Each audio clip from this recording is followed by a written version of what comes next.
Friends, welcome to my class. Today I am going to teach you a poem named The Ball Poem of your book First Flight of Class 10. It is written by John Berryman. Let us know about the poet. John Berryman के बारे में जान लेते हैं पहले.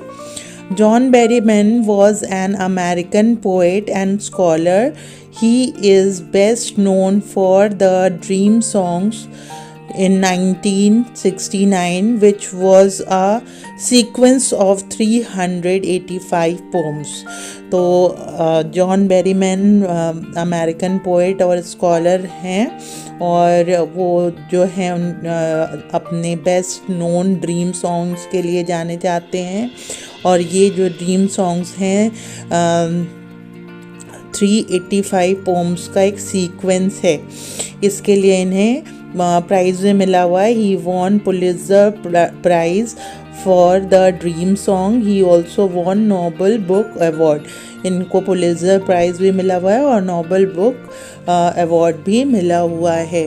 तो ये जो पोम है उसके बारे में थोड़ा जानते हैं कि ये पोम किस चीज़ को दर्शा रही है. The poet John Berryman through his poem The Ball Poem has described the reality of life which everyone has to face one day. He has touched the topic of how to stand up against the miseries and sorrows of life.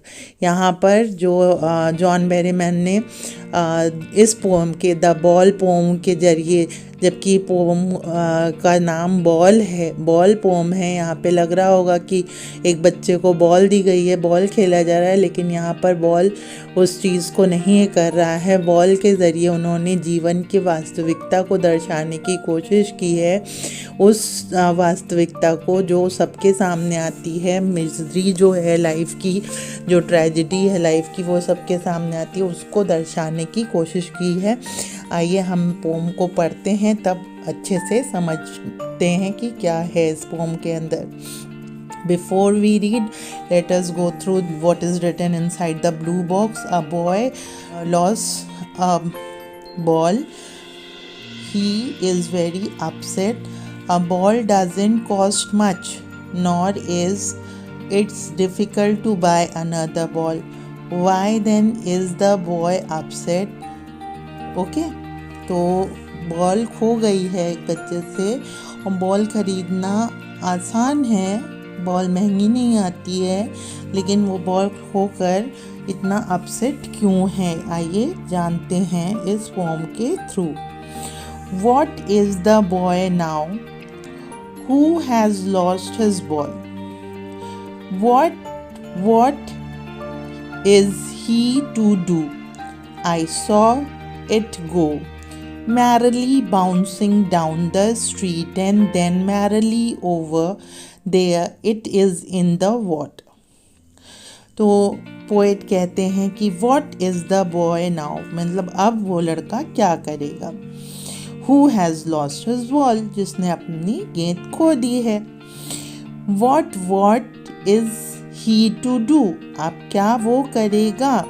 मैंने देखा है उसे ball खोते हुए, और ball कैसे खोई, उसके हाथ से छूटी और खुशी से, cheerfully, merely means cheerfully, bounce means jump करते हुए, अप एंड डाउन जंप करते हुए, स्ट्रीट्स के थ्रू, सड़क के थ्रू नीचे की तरफ लुढ़कती खूब खुशी से वो जाके किस में गिर गई, वाटर में गिर गई, नदी में गिर गई, रिवर में गिर गई, हार्बर में गिर गई. अब वो बच्चा क्या करेगा. तो इन 4 लाइनों में ये चीज़ थी. और ये नेक्स्ट देखते हैं. No use to say oh there are another balls. An ultimate shaking grief fix the boy as he stand rigid, trembling, staring down all his young days into the harbors where his ball went. I would not intrude on him. अब poet कह रहा है कि no use to say oh there are other balls. Poet कह रहे हैं कि अब ये कहने से, दुख जताने से कोई फ़ायदा भी नहीं होगा कि हम कहें कि ओह और बॉल हैं, ये बॉल खो गई तो क्या हुआ, कोई बात नहीं, और बॉल हैं, और बॉल खरीद लेना। क्योंकि हर एक चीज़ से हमारी क्या होती है, इमोशनल बॉन्डिंग होती है, हमारी इमोशनल बॉन्डिंग होती है। मतलब किसी भी चीज़ से, गुड़िया हो, गुड्डा हो, मेटेरियलिस्टिक थिंग हो या कोई रिलेशन हो, उनसे हमारी बॉन्डिंग होती है, इमोशनल बॉन्डिंग होती है। तो ये कहना कि ठीक है ये खो गया तो लाओ इसके बदले में ये ले लें, तो ये कहना गलत होगा।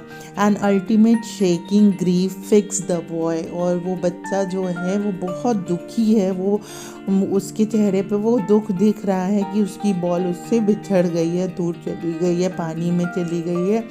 ही स्टैंड्स रिजिड, एकदम फिक्स हो गया है, वो एकदम वहाँ जम गया है, ट्रैम्बलिंग, काँप रहा है, और स्टेयरिंग डाउन, और वो देख रहा है खड़ा होकर।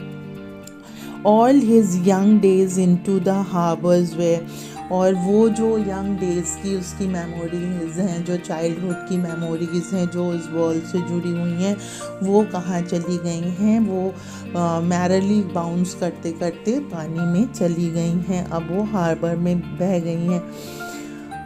हिज बॉल वेंट, उसकी बॉल चली गई है। I would not intrude on him, और मैं इसमें दखल अंदाजी नहीं करना चाहता हूँ। पोएट साफ साफ कहते हैं कि मैं इसमें दखल अंदाजी नहीं करना चाहता हूँ, क्योंकि बॉल उसकी है, उसके इमोशंस हैं, उसकी फीलिंग्स हैं, और मैं उसमें जाकर इंट्रूड करूँ, मैं उसमें इन्वेड करूँ, मैं अंदर जाऊँ, मतलब उसके पास जाकर उसे समझाऊँ, तो ये मेरे लिए सही नहीं है। डिम का यहाँ पे मतलब 10 सेंट्स है ना, डिम अनदर बॉल, और मैं उसे पैसे दे दूँ कि वो दूसरी बॉल ला ले, इज़ वर्थलेस। और अगर मैं उसे पैसे भी दे देता हूँ, 10 सेंट्स दे देता हूँ, यूएस करेंसी है, सेंट्स दे देता हूँ कि वो अनदर बॉल ख़रीद लाए, दूसरी बॉल ख़रीद लाए, तो वो वर्थलेस होगी उसके लिए ठीक नहीं होगा। वो वर्थलेस है, वो मीनिंगलेस है, क्योंकि उससे उसके इमोशंस नहीं जुड़े हुए हैं, वो मेमोरीज़ नहीं जुड़ी हुई हैं। Now he senses first responsibility. और आज की जो लॉस है, आज जो उसने खोया है, ये सेंस ऑफ रिस्पॉन्सिबिलिटी डेवलप करती हैं उस लड़के में, क्योंकि आज से वो और चौकन्ना हो जाएगा और अपनी चीज़ों के प्रति और केयरफुल हो जाएगा, वो उन्हें खोना नहीं चाहेगा, वो रिस्पॉन्सिबिलिटी लेगा, क्योंकि खोकर ही सीख ली जाती है। मतलब कभी हमसे गलतियां होती हैं, उन्हीं गलतियों से हम सीखते हैं, तो वो उस बच्चे में आज से रिस्पॉन्सिबिलिटी की जो फीलिंग है वो आ जाएगी। In a world of possession people will take balls will be lost always, little boy, and no one buys a ball back. Money is external. यहाँ पर पोएट कहते हैं इन अ वर्ल्ड ऑफ पोसेशन, जहाँ पर हर चीज़ के मालिक हैं, ओनर्स हैं, एक पेन, पेंसिल और घर, कार, हर चीज़ के ओनर हैं। वहाँ पे मतलब ऐसी मेटेरियलिस्टिक वर्ल्ड में हम रहते हैं जहाँ पर हर चीज़ के पोसेशन है। इवन इस बॉडी में जब तक सोल है, इसके पोसेशन, इसकी ओनरशिप मेरी है। तो ऐसी दुनिया में हम रहते हैं कि जहाँ पर हर चीज़ का पोसेशन है, ओनरशिप है। People will take balls will be lost always. और ऐसे में बॉल्स, चाहे तो बॉल्स को आप मेटेरियलिस्टिक थिंग कह लीजिए, चाहे वो रिलेशनशिप कह लीजिए, तो एक ना एक दिन वो आपसे बिछड़ेंगे ही, वो आपसे खोएंगे ही। लिटिल बॉय हो, चाहे वो बड़ा इंसान हो, चाहे बड़ा बच्चा हो, चाहे छोटा बच्चा हो, हर बच्चे को ये चीज़ रियलाइज़ करनी चाहिए, ह्यूमन बीइंग को ये रियलाइज़ करना चाहिए कि उनसे वो चीज़ खोएगी ही और उनको उस स्टेज में रहना आना चाहिए. He should learn to adapt that stage of life where he should console himself to live without that ball. यहाँ पर बॉल के बिना, बॉल मतलब कोई रिलेशनशिप या कोई मेटेरियलिस्टिक थिंग जिससे भी आप बहुत अटैच हो, उसके बिना रहने की आदत डाल लेनी चाहिए. क्योंकि मनी एक्सटर्नल है. मनी क्या कर सकती है, आपको बॉल खरीद के ला सकती है, लेकिन बॉल के साथ जो आपके अटैचमेंट्स जुड़े हुए हैं, बॉल के साथ जो आपका लगाव है, वो ये मनी खरीद कर नहीं ला कर दे सकती है. मनी आप पैसा फेंको तो मम्मी पापा भी नकली मिल सकते हैं, लेकिन असली मम्मी पापा वाला प्यार वो नकली मम्मी पापा नहीं दे सकते. वो मेमोरीज़, वो ममता भरा हाथ, वो केयर, वो लव, वो चीज़ नहीं मिल सकती. तो money is external. He is learning well behind his desperate eyes. और वो सीख रहा है. उसने आज एक बॉल खोई है और उस बॉल से जुड़ी हुई उसकी यादें हैं, लेकिन वो सीख रहा है उस होपलेस आइज़ के, मतलब अब वो उसे पा नहीं सकता, तो वो होपलेस आइज़ के पीछे इसको लर्न कर रहा है कि कैसे उसके बिना उसकी यादों के सहारे जिया जाए. Desperate eyes. The epistemology of loss, how to stand up. Epistemology का मतलब होता है नॉलेज ऑफ लॉस. जब हम किसी चीज़ को खो देते हैं, उसका ज्ञान जब होता है, तभी हमें खड़े होने का, मतलब दृढ़ बने रहने का की आदत आती है. जब हम कोई चीज़ खो देते हैं तो हम रियलाइज़ करते हैं कि हमने क्या चीज़ खोया है और उसके बिना हमें कैसे रहना है. रहना आना ही पड़ता है. बहुत कीमती चीज़ हम लोग खो देते हैं. माता खो देते हैं, पिता को खो देते हैं, भाई को खो देते हैं, परिवार के बहुत करीबी लोगों को खो देते हैं. बहुत कीमती चीज़ें चोरी हो जाती हैं, लेकिन उनके बिना रहना आना चाहिए. तो how to stand up at the time of misery. जब दुख हो, जब ऐसी कंडीशन हो, तो कैसे रहा जाए, ये आना बहुत ज़रूरी है. Knowing what every man must one day know, and most know many days how to stand up.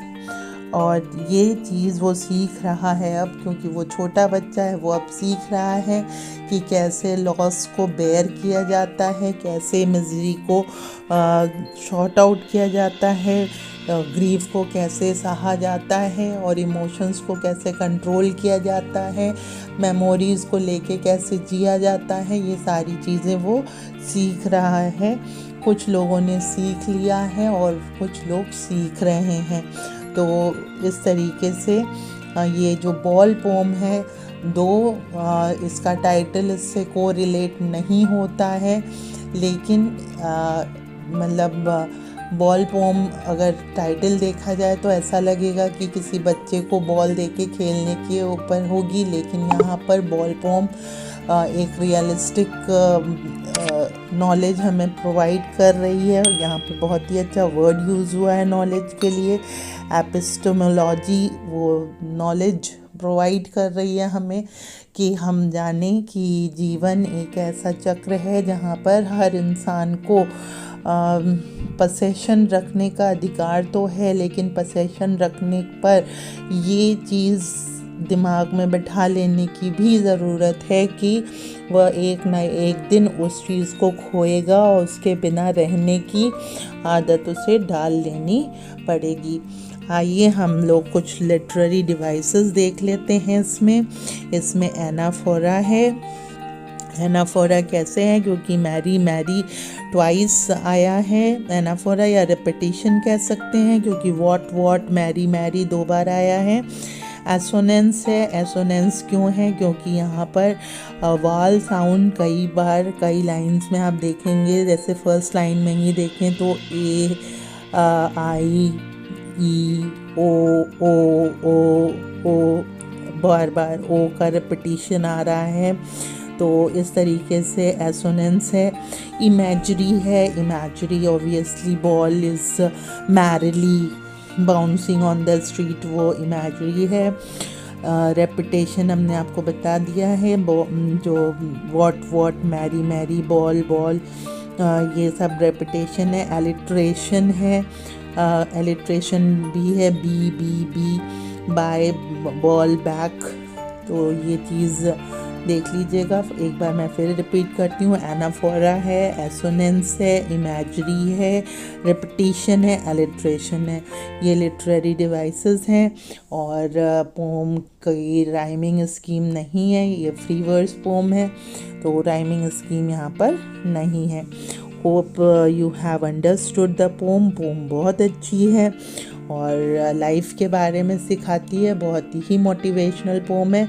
इसको पढ़िए, समझिए एंड अगर कोई प्रॉब्लम हो तो please write down in the comment box. I am always there to help you out. Keep on reading, keep on enhancing your knowledge. I will be back in the another video. Till then, bye bye.